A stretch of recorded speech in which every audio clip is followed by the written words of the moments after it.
So hello, everyone. Welcome to today's Online Writing Centers Association webinar. So our webinar today is Championing DEI in the Job Market, Strategies for Academic Success. We'll be hearing from our presenter, Gloria Paveda, today. My name is Brie LaFont, and I'm the chair of OWCA's Virtual Events Committee. We'll be getting started in just a few minutes. We're moving into the presentation. So please take a moment, if you have not yet already done so, to introduce yourself in the chat. Let us know where you're joining us from today, and you might want to share your interest in the topic of today's webinar. We ask that during the webinar itself, the presentation, that you please mute yourself, and you can turn off your camera until we have the interactive Q&A portion later on in the presentation today. If you experience any technical difficulties during the webinar, please message this account in the chat, so the Online Writing Centers Association account. Before we jump right into things, I'd like to thank our presenter today, Gloria Paveda, for joining us. And I want to go over a couple of ground rules and how things are working today.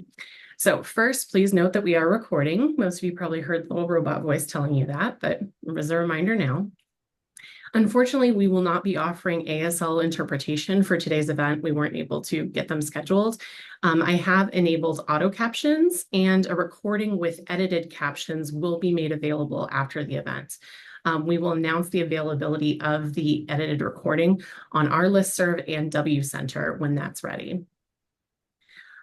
Feel free to post comments or questions in the chat at any time, and if it seems like pertinent and Gloria wants to address it immediately, she will, but we may just return to those at the end during the Q&A portion. And then here's just a quick refresher. You all made it here, but on how to get around on Zoom, you can find the chat button at the bottom of the page. Just kind of set that up, and it should either appear in the window or as a pop-up. And you can, again, share any kind of comments or questions in there at any time. So I'm going to go ahead and stop sharing my PowerPoint, and Gloria is going to go ahead and get set up with hers. And while she's doing that, I'm going to give her a more full introduction. So Gloria Paveda is an assistant professor of service learning at California North State University's College of Health Sciences. Her areas of specialization are foundations, administration, research, and policy, which offer the opportunity to engage a diverse community of doctoral students and faculty members in reimagining education as a central component of the transformation needed to create more inclusive and just societies. Her research is part of a sustainable humanities social science cluster grounded in leadership and innovation with a subfield in service learning. I'm going to hand things over to Gloria now. Thank you.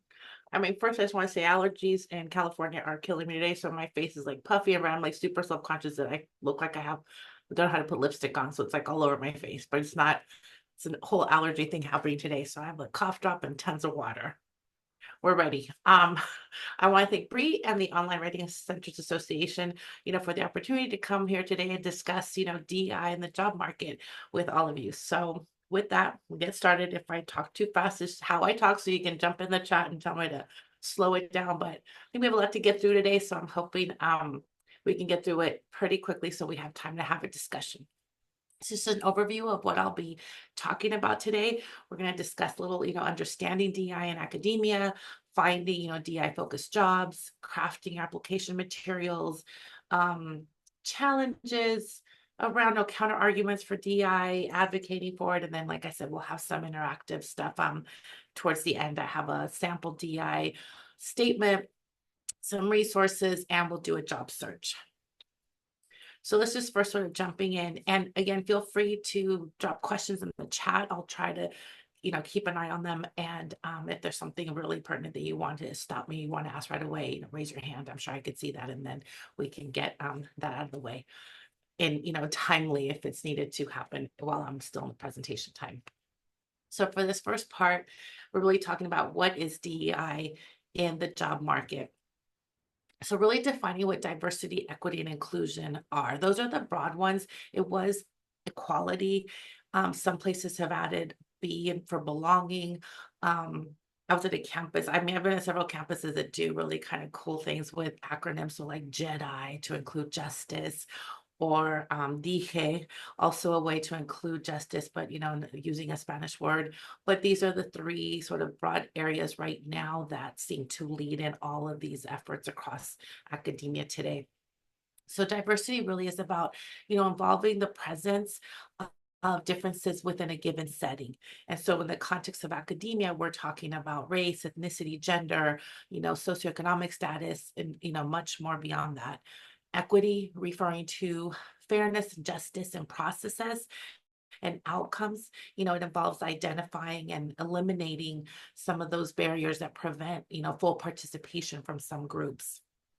And inclusion, really the practice of ensuring that these diverse, that sort of diverse individuals feel welcome, valued, seen, integrated into all aspects of organizational operations and culture.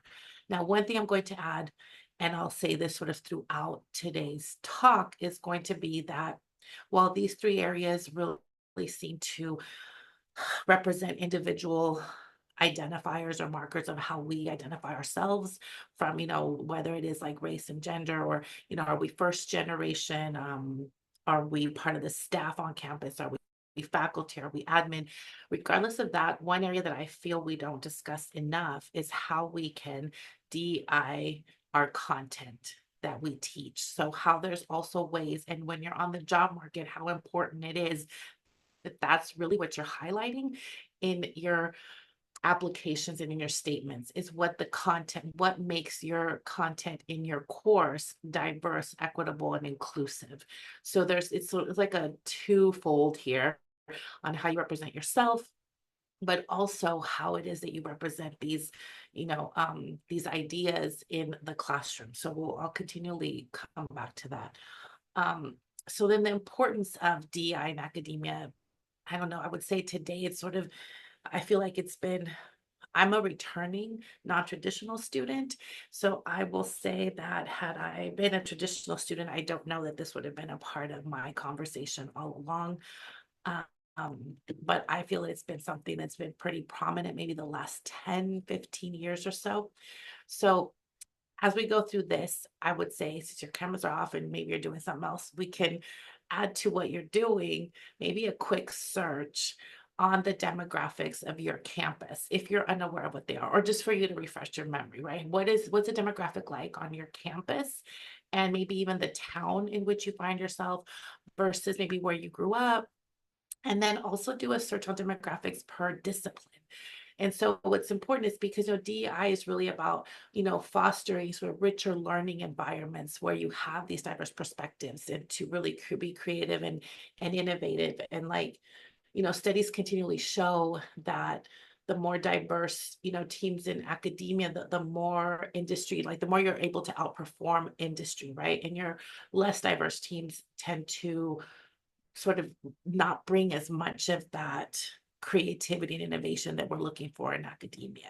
So I do hope that you take just a little bit of time right now and search that out if you don't know it offhand, but also so we can bring it back. Like I said, at the end, we'll have some time to be more interactive. And this would be helpful to know what your institution looks like, what the landscape of your place looks like, your town and your departments and other departments on campus. The current landscape, right? How is it that it looks today? Not just, like I said, if we're discussing sort of the climate and the discussions around DEI at large. I thought it was a hot topic, like I said, 2015, it's 10 years. I feel like we've done a sort of a loop around and we're back to it being really front and center. And we'll discuss some of those counter arguments, which I think make it more front and center for us right now. But with an increasing number of academic institutions, prioritizing DEI and their hiring practices, what does that mean, right? What's the advocacy for? What's the growing awareness? And how are you, as somebody that's potentially looking to either mentor someone on writing a statement or writing a statement, how do you know where campuses fit, right? Universities and colleges are increasingly required to publish DI reports outlining their progress and commitments. And there's a growing demand for faculty and staff, who can contribute to creating this sort of inclusive curricula and support diverse student populations. This is, as I mentioned in the last slide, for you to sort of look up and look at the demographics in your area. I would ask at this time, as you're doing that, to also look at where it is, what kinds of positions do your institutions hold?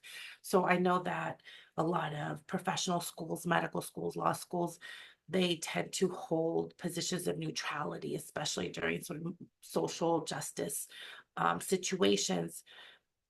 In part, what I've talked to people in those institutions, it comes down to the ethos of their disciplines, the medical schools being there to provide healthcare for everybody and anybody. And so there's a feeling that if they take a position on a social issue, it would be divisive to their purpose or to what they're doing. So, people are going to have different explanations for how they position themselves across what DEI current, statements and trends are. So I would again ask you to look into, the population of the students that you're working with, where they applying. That's one of the things to start looking for. Are institutions holding, positions of neutrality during certain times of social unrest? And then what does that mean for how they're going to, advocate and what they're going to be looking for in an applicant? And then again, remembering that the smaller acts can be within the classroom and your content, what you're reading, assignments that you're creating, and that you're encouraging your students to think about what work they're doing as grad students, as undergrad students, to develop their canon in that way. And that, DEI centered efforts, each one does not need to lead towards a revolution. We can be inclusive and diverse in our classrooms while really getting ourselves seeped in the knowledge of what it means before taking it outside of our classrooms. And so really understanding what the current landscape looks like for you, for your students, and what they're looking for, what you're looking for in terms of your livelihood moving forward. So identifying DEI focused job opportunities.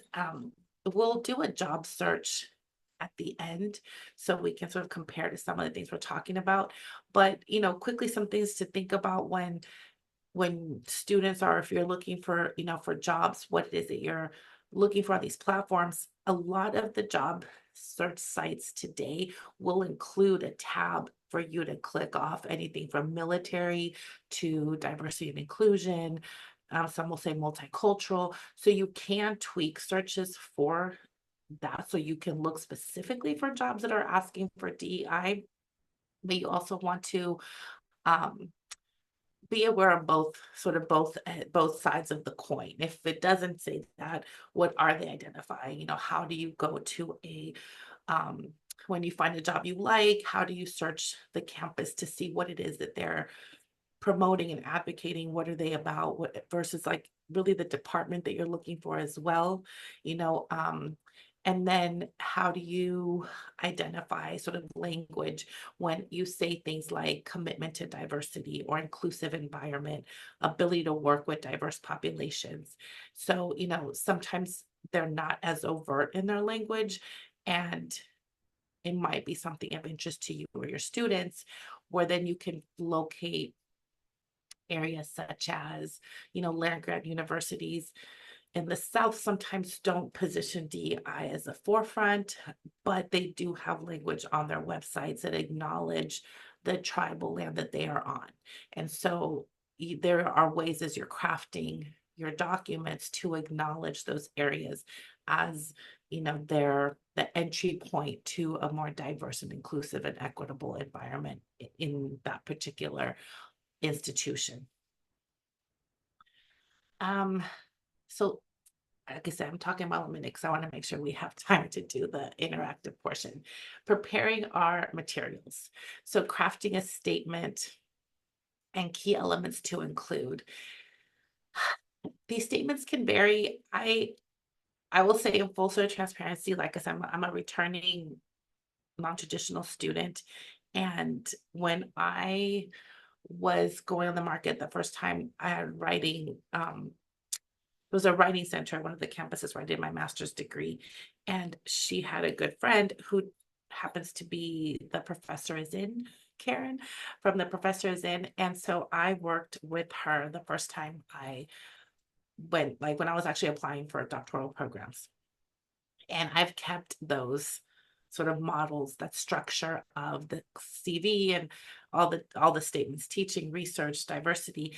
And then I have from there expanded what it is that I include. And then through years of just reading statements from students and peers as they're going for promotion or new jobs. And about a year ago, my son just started college this fall, like this week. And so about a year ago, he was getting ready to apply to schools where he wanted to go to. And I had a moment of, well, I'm going to do it too.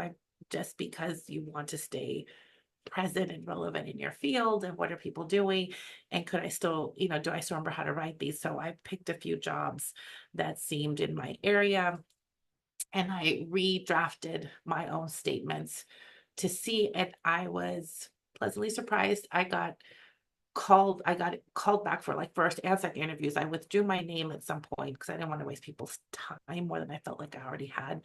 But the takeaway for me was that there was one institution that had 3 different jobs. And so I did each one.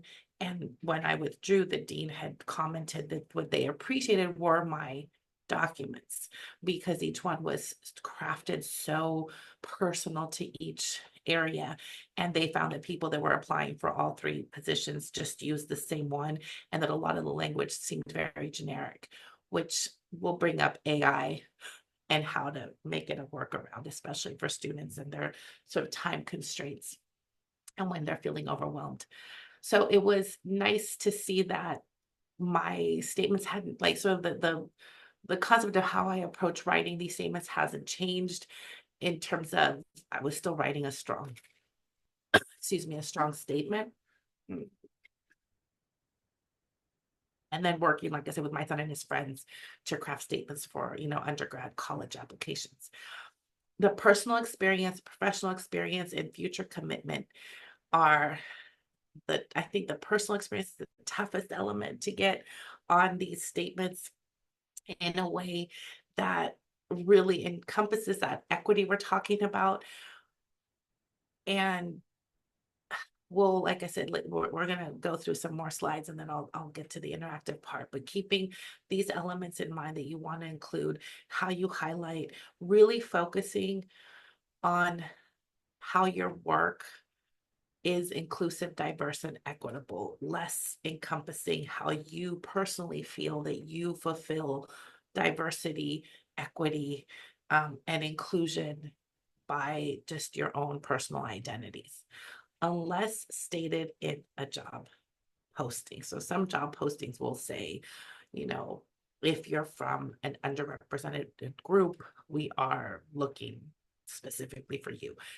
In that case, there is a way to not really heavy handed, but in a way approach that in your narrative. So I would start with something like, as a, Latina identified woman. So I would give up right away some of my identities that would make it part of that minoritized group.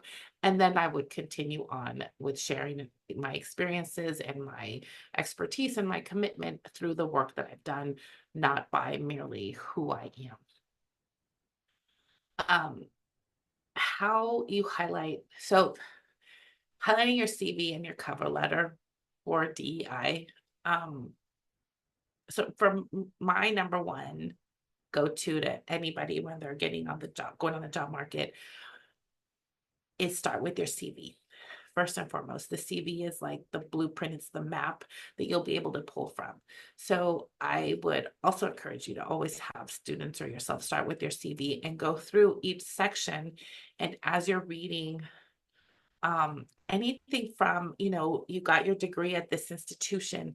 Is this institution known for what is it known for? It's okay to mention things on the CV that highlight part of how you've grown and how you've developed as a scholar in your area.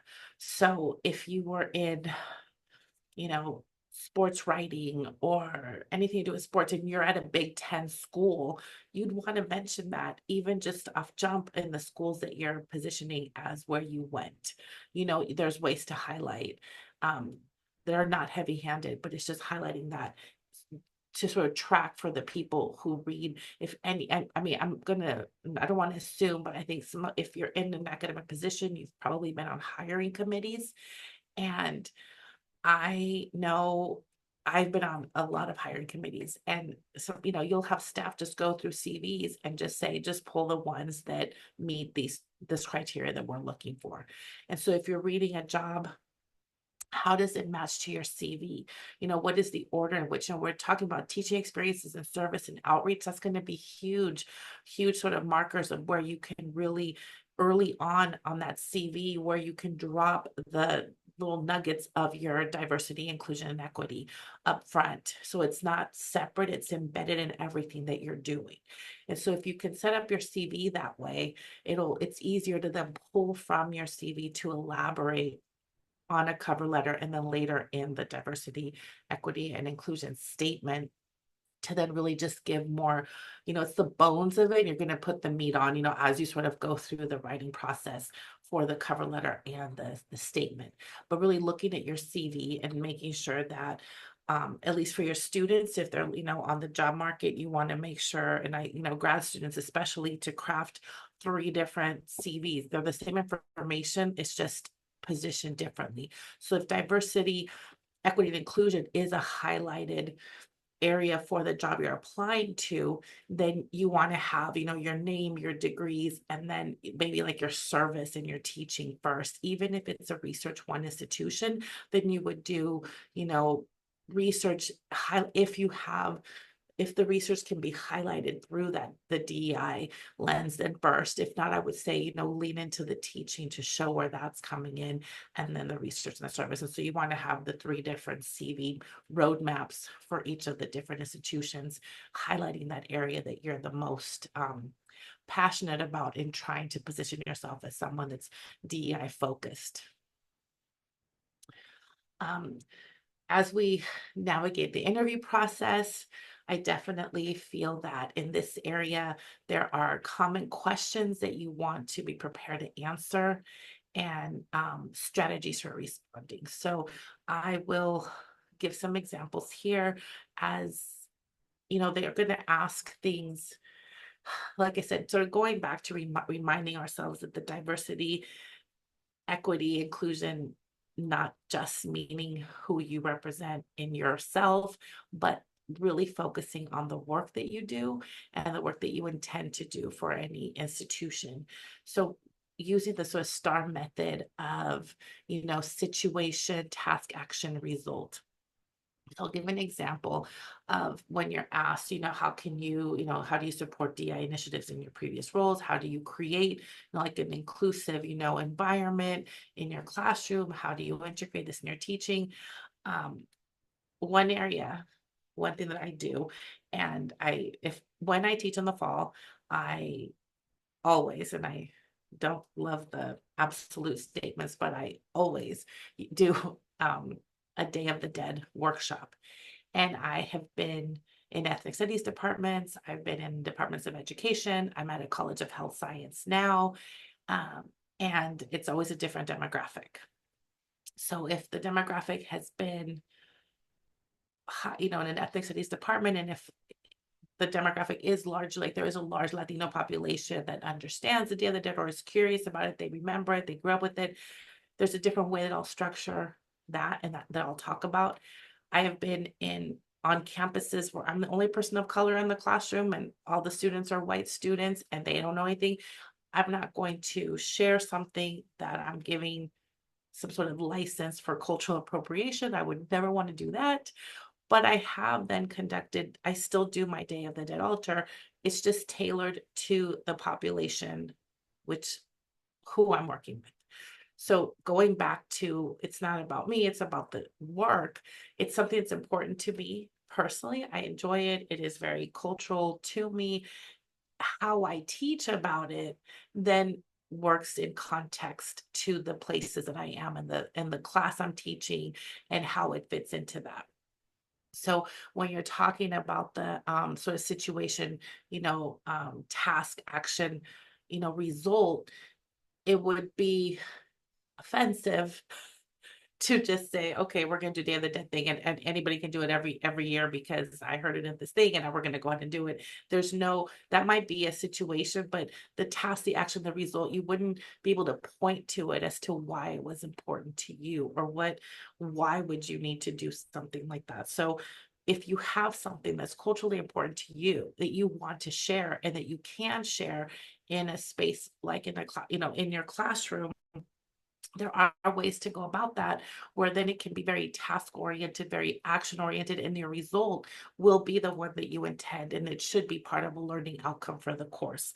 So I've done, like I said, Day of the Dead in classrooms where no student had heard of it until Coco came out, or Book of Life. And in those situations, it was, well, this is important. I'm going to show you like the history of it. And then I did a history lesson sort of based on the Native American communities of that particular institution, and then tied that back to, colonialism in Mexico. And then opened it up for students once we thought about that, once we had that conversation, what did they want to represent on their altar? And for this one particular campus, they wanted to do literary greats. And so we did a whole thing with the library on setting up, literary greats, that they each wanted to make a board for somebody and bring their books out, and why reading was important, and why access to reading is not always as readily available as we might think it is. Even in the US, for some rural areas, it isn't as easily accessible. And so the students were able to put together this area. That's something that, in a much more concise manner, I would say in an interview, if it met the requirements, or again, doing the research of the institution where you're interviewing, that might be something appropriate to share. There's a way that I can take an assignment that I do in a class in the fall, and I can tailor it for wherever I am, sort of the situation of wherever I find myself, and can still have, a task and an action and a result that I want, versus I'm Mexican, so I'm going to do this, and now you're going to learn about it, and that makes this diverse and equitable in some way. So definitely think about that in the assignments that you do, and especially signature assignments, and how it is that you're thinking about diversity, equity, and inclusion in those situations. So then assessing organizational DI culture. What are things that you could potentially ask employers if you don't see the information listed? So there's different ways that people approach the market. Are you approaching it based on, I just want a particular job, I don't care where I am? Is it geographical? I want to go back home. I came to school on the East Coast, but I'm from, Washington State. I want to get back. Is it like, what are you looking for? And then how is it that you can sort of suss out questions for them? And also red flags. Do they give you vague responses when you're, when you ask certain things? I think part of this is also, I have another slide that's coming up in regards to how I have these questions here. My intention is that as you get comfortable, and get your students comfortable in looking for jobs and what they're looking for, and they're keeping track of areas, that these are things that have already come up. So if they're researching a particular university, and like I said, they see that they're holding a neutrality statement for social unrest, then you need to discern for yourself, right? If this is a place you want to try and apply and be a part of. And if so, then you already know that going in. So you have to really tailor your questions to acknowledge that, unless you wanted to be a little combative about why they had that. So you want to go in prepared enough. If it's vague and you've gone through their website, you've gone through their department, you got an interview, you're in there, and you still want to sort of like, this isn't clear to me if this is something they're about or not. There's no neutrality statement, but there's also just no statement of any kind. Then you would maybe want to find a way to, again, ask the questions about, what's currently in place. Is it something that they support for professional development? That might be more a question for like the department chairs, maybe not the deans, but maybe meeting with students, how do students feel about the diversity of the faculty and the student body? Are there, now if their responses are vague, if you don't really see any sort of diversity amongst faculty and leadership, then again, I think that's just sort of on a sort of school to school basis, and what is it you're looking for. And I think that this sort of dovetails into the sort of political and legislative challenges that we've seen in the past, years. I mean, I would say about the last 10 years as well, as DEI got more in the forefront of higher education, the more the counter arguments have begun around everywhere, from banning books to banning programs. And, some people argue that it leads to tokenism and like reverse discrimination. I mean, I have my own thoughts about that. I think academic freedom and, the idea of diverting resources, there's arguments to be made for all these areas. I can share that I did have a, a job talk there was a job talk years ago, and it was it was a Southern school. And when I got it was like a Zoom, job talk. And when I got there, the dean of the college said, I had colleagues that wanted to come in. And so it was a really big group on Zoom. And I finished the talk, and then they started they were all men in the group, and the dean was a woman. And each, like half of the people in there were from other departments, and they were just saying that they had read my materials and that I could be in their department. So not areas that I'm not a philosopher, a psychologist, a sociologist, but they were like, you can come to our department. So that was one of those moments of, oh, this really is just a token situation. Like, they need physical diversity that is sort of what we're talking about. But like I said, we want to be cognizant that it's not always the case, because you might lack diversity in places that have a very, ethnic, racial diversity, and still lack in diversity in regards to what courses are being offered and what areas are taught or what is taught. So we want to be aware of that. But I know personally, I've been in a situation that definitely was a token, situation where they were just looking for somebody that looked like me to fill a position, any position, but they needed that. And a lot of times it's because more and more higher ed is sort of beholden to provide reports on how it is that they're doing, especially public institutions, to see how the funding is going to help sort of across groups. I think that I teach critical race theory in some courses, and something that we discuss is, can there be reverse discrimination if you're not benefiting from the race and ethnicity that you embody, or you never have benefited without a particular program specified for you, like just in the mainstream. If you haven't benefited, then there really is, it's kind of like a dead argument, right? Because that's what we're talking about. The reason a lot of these programs have been developed and why they're created and why it's not that we're diverting resources from other people, is that it's such a low enrollment still today across campuses. I taught in a Black Studies department one time, and there were like less than 0.5% Black students on campus. So you have the department, you just have the students. So it's one of those chicken and the eggs, like we have these programs because what we know is that the infrastructure in higher education historically has not been accessible for everybody and every citizen. There's been definite, blocks and boundaries placed that have kept people out of higher ed. So it really is how you position that, to understand that it isn't that now there's like a reverse discrimination against white people, or that, you're getting something and you're not, qualified for it. I mean, like I said, the example I gave for the job talk I gave, I could have taken a job that was totally not qualified for it, but I knew that going in, it was not subtle. So that's a different, that's something that some of us may encounter. But for the most part, I think that what I have witnessed and experienced myself is that people want qualified people for the jobs that they're asked, that they're advertising. It's just that now we have a little more blend of people to the, from the sort of the hiring pool is a little more, um, just eclectic and different. And so I think that's what we're looking for in higher ed, to continually evolve in that direction.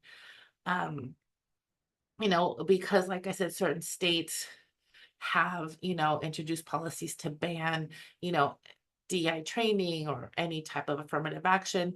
You really, again, want to look into sort of the state in which you are. Is that something that's been banned?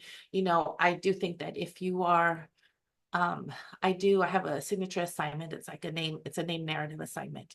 And I have taught in really rural areas. And so in those areas, I'm not going to force feed material to students. It's really about them. So I do these assignments, and we use ancestry.com for them to look and research into who they are.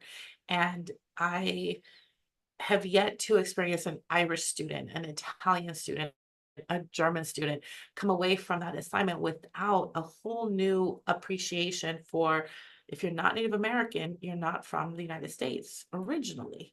And so tracking their origin stories from their surnames and their families, it's really a nice way, I think, without, it's different than saying, I'm going to have you, read this, I'm going to have you read about Malcolm X, and it may not land with everybody. But if I make it about the student and they're researching who they are, and again, they can come away with the knowledge that they didn't know how the Irish suffered before, in their own homeland, why they had to migrate, why there's two Irelands, why how Italians had such a hard time when they first, came to Ellis Island. What does that look like? And so then historically it gives like a very organic way to introduce these really delicate topics that not everybody's comfortable discussing. And I think that's part of the DEI that I think sometimes we tend to overcompensate about, like I said, the ethnicity, the racial composition of a person, and not just how do we do this if we're in a rural area and it's predominantly white, and how do we still get students to be in that conversation? Another thing that I've seen people do, and my son was in a classroom that did this years ago, was MLK, and as a national observed holiday, they would require students to come to class in an effort to then spend the whole day discussing, the civil rights movement, the Black Power movement. And so for that day, it was, we're not going to give you the day off so you can be at home and doing whatever, not acknowledging, not knowing, being however it is you're feeling, but instead, like, let's really educate on this particular day. And so I think there are definitely ways that we can do that. All of those practices and all those sort of tools that you use are the things that build onto your statements for your diversity and inclusion. So I think some other responding to challenges, you want to think about the research supports, focus on diverse perspectives, inclusive environments. Like I said, I've given some examples. I'm going to try to wrap this up so we have a good 20 minutes to discuss the more interactive portion of this, to look at a statement and maybe do a job search.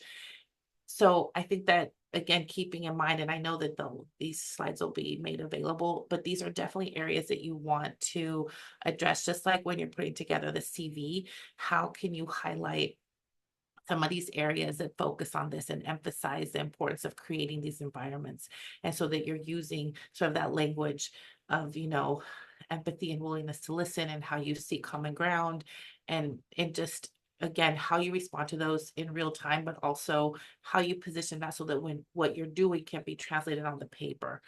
um, I think the last sort of part of this is ways to contribute. You might not be on the market. Maybe you don't even have students right now that are working on this, but you're curious about DEI on your own campus. And so how do you contribute to the advocacy of DEI whether it's being on committees or going to talks about it, mentor underrepresented students and junior faculty. Are there programs like that on your campus? I always tell students, think about, what are you passionate about? What are your hobbies? What are your interests? What are your cultural backgrounds? A lot of times people say, "Oh, I don't have any culture. I'm not from XYZ." And it's like, I don't just have culture because my mother was from Mexico. Like, that's not why I have a culture. I have culture all of my own because I'm from the Bay Area, and that's its own set of culture, in my opinion. So I think that really leaning into all of that. My stepdad is Scottish, and he always says the Scotties are really represented in all the stuff that you do. And so when my son was little, on like multicultural day, he'd go to school in like a kilt and then talk about Day of the Dead.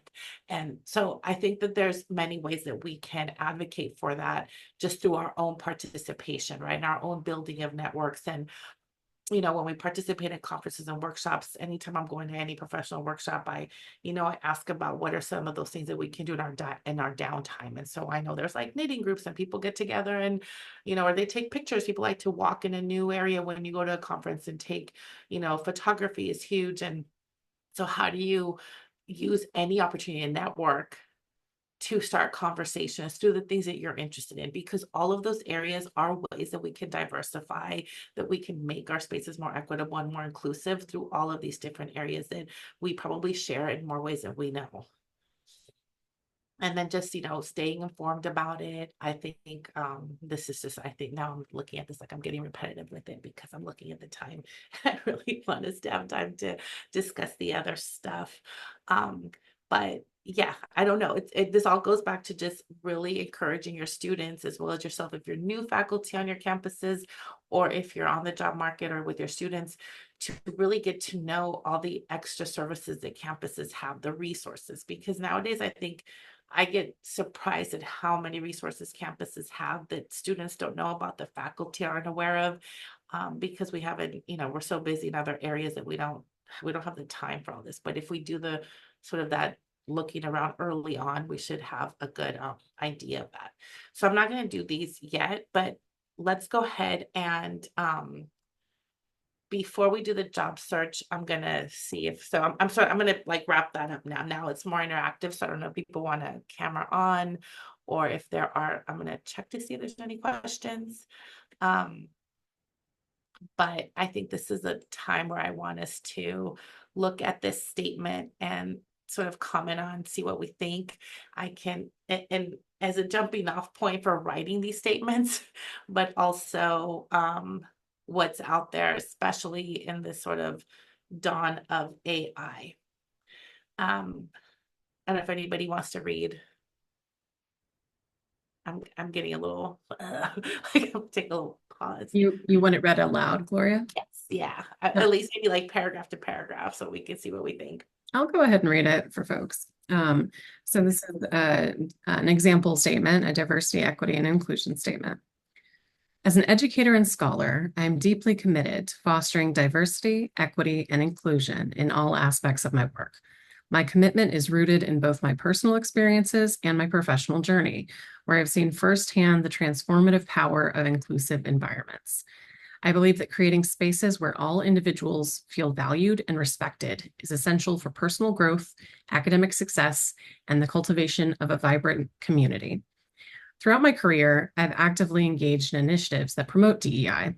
For example, I've developed curriculum that integrates diverse perspectives and highlights the contributions of historically marginalized groups. In my teaching, I strive to create a classroom atmosphere that is welcoming and inclusive by using diverse teaching methods, encouraging open dialogue, and being attentive to the varied learning needs of my students. I ensure that all students, regardless of their backgrounds, feel empowered to share their ideas and perspectives. Beyond the classroom, I've participated in and led workshops aimed at raising awareness about implicit bias and cultural competency. I've collaborated with colleagues to develop programs that support underrepresented students, such as mentoring initiatives and community building events. These efforts have not only enriched the educational experiences of the students involved, but have also strengthened my understanding of the barriers that exist and the strategies needed to overcome them. In my research, I'm committed to exploring issues related to social justice and equity. I actively seek to engage with topics that address the systemic inequalities affecting marginalized communities. My scholarly work aims to contribute to a broader understanding of these issues and to advocate for policies and practices that promote equity and inclusion. I'm inspired by the opportunity to join an institution that shares my commitment to DEI. If given the chance, I'm eager to contribute my experience and passion to advance the institution's goals of creating an inclusive and equitable environment for all members of the community. I look forward to working collaboratively with colleagues, students, and community partners to continue fostering a culture of respect, empathy, and social justice. So this is about the length of a this is the length you're aiming for a diversity statement, so like a page, but with some breaks. I don't know your thoughts on this. How did it sound? Yeah, so for folks, if a student brought this into the Writing Center, what feedback or what might you say to them about it?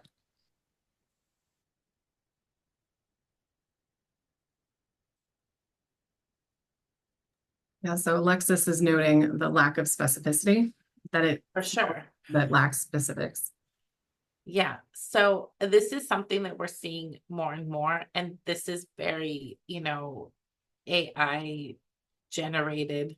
Um, but I have told students it's not a bad place to start, because they do have, in my career, in my classroom, in my research, right? So you have the area set up for you, but it's how would you fill this out then? Like, this would be an area where if I were the teacher or the professor who did the MLK Day, right, where that would be something where I am, like in my classroom, while I'm located in, and again, we can look for jobs, if you're interested, but if we don't have to, but if we looked up jobs, like I said, if the job call says we are looking for people from underrepresented groups, this would be a place to, as a you know woman or mother, I don't all your identifiers that you want to give early on, an educator and scholar, right? That's the way you would drop that. Not so much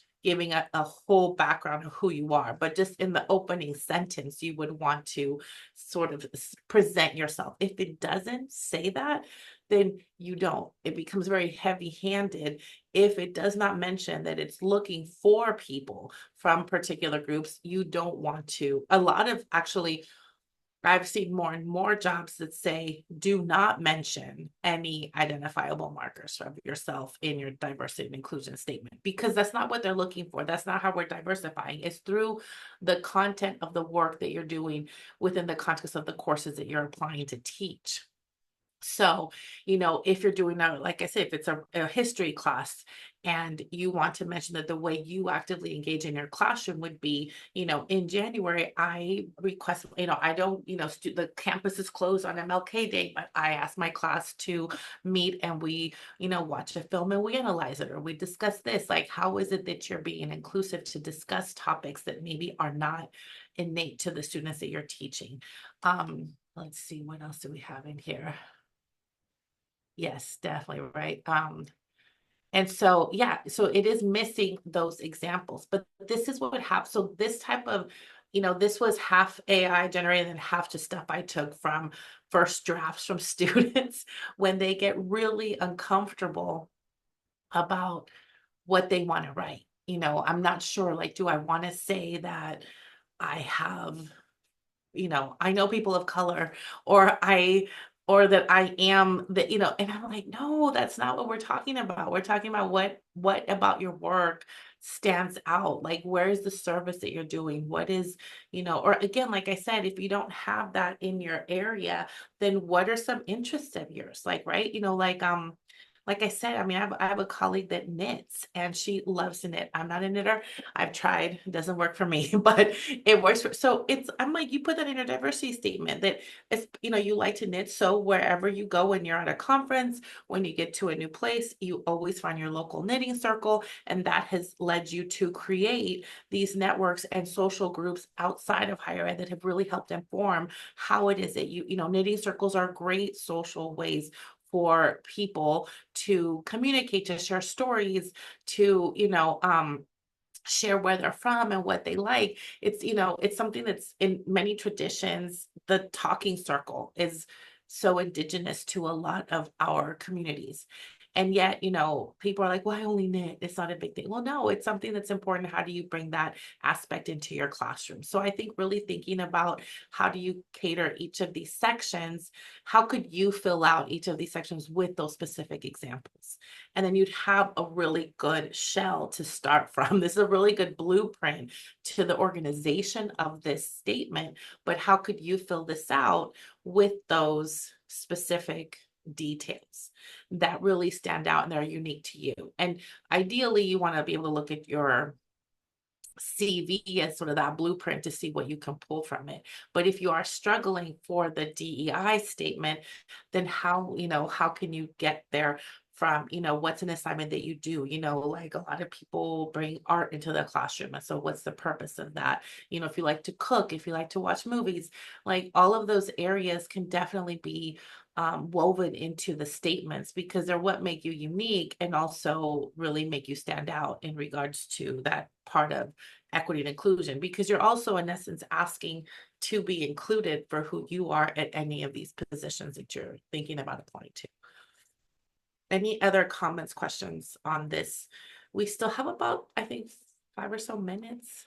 I'd like to sort of open it up for questions instead of like spending a bunch of time.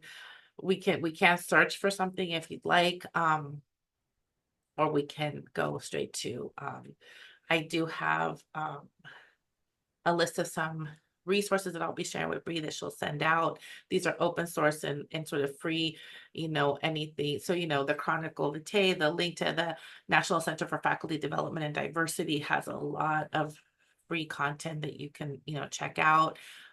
Let's see, I think it's UC Berkeley or UCSF. They have some really good guides to the writing and diversity statement.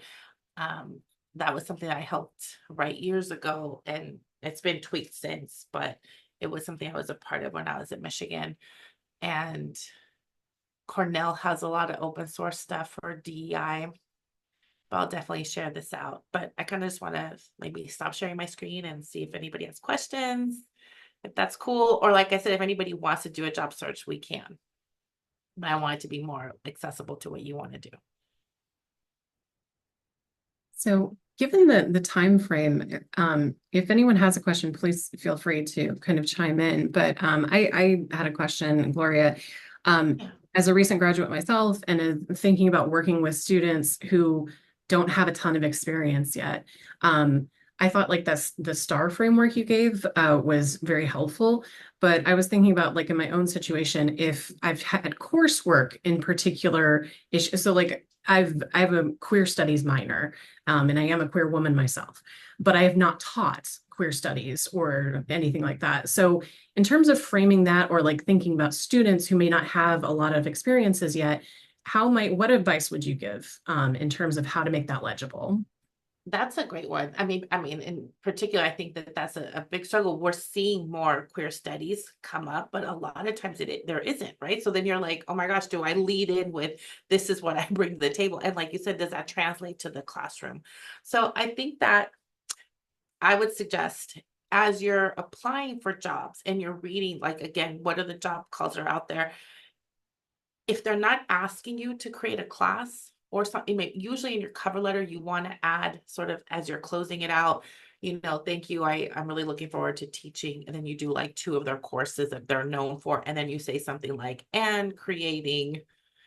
And then this is where, have you ever imagined a course that you would teach of maybe queer literatures, queer cinema, I don't know your area, but like, so the history of, and so that's where you would, I think, first insert like in the cover letter, definitely adding it as something that you could see yourself in this institution, in this department, creating this particular type of this course around this particular community. In addition, as you're searching, if they don't have an LGBT, QIA plus, center, but maybe it's housed within something else, then in the cover letter, I would start there as you're sort of listing, because I don't know, do you have things like on your CV that mention your participation in in this group, around advocating for this particular group. So then in your cover letter, you would make mention to, when I was in grad school or as a grad student, I participated in, lavender proms for high schools, or I did not, the cover letter, I have not had many opportunities to really embed myself in queer theory and queer studies. However, looking around your community, I have found that, this high school, I just recently helped a student, we were doing a cover letter, and we found a high school in the town where she's applying that it was they do a lavender prom. And so it was like, I know that they do a lavender prom, and I think it would be great for this campus, for our campus to get involved in this. So, ways to imagine the work you want to do, and does it fit within this campuses that you're applying to? And then you bring that into the diversity statement by unpacking it a little bit more. So then in the diversity statement, you would say, I really, have imagined doing a class like this, and here's something I would read, and here's what I would do. Here's an activity I would want us to, host. I think that would be a really good space. And then you could pull from their demographics.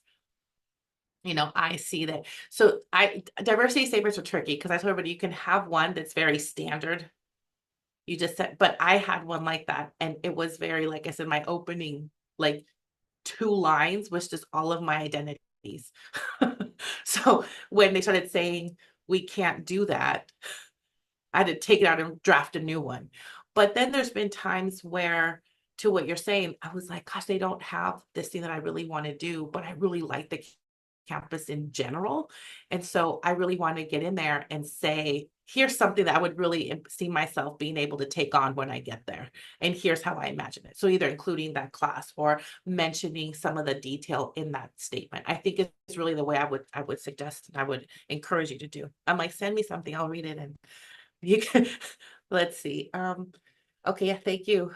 Yes, thank you. Yeah, so it looks like we're actually just right at the hour.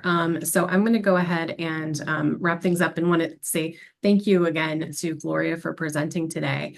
I also just want to take a moment to just give folks a heads up on where we're headed next with OWCA. Which is that we will be having a reading club in September. You guys are all getting a sneak peek. This is going to be announced tomorrow. But our next reading club event will be looking at 2 articles about promoting Writing Center awareness to diverse populations, both in terms of tutees and tutors themselves. So we'll be reading 2 recent articles from Praxis on this subject. Again, I wanted to note that you will be receiving a form requesting feedback shortly after today's event. And in a couple of weeks, we will send out an announcement when the completed recording with the edited captions is ready, along with the additional resources, because Gloria has generously come up with a list of resources that you can access. So yeah, thank you again for joining us today. And thanks again to Gloria. And please take care. Go enjoy the rest of your day. Thank you. Mhm. Bye.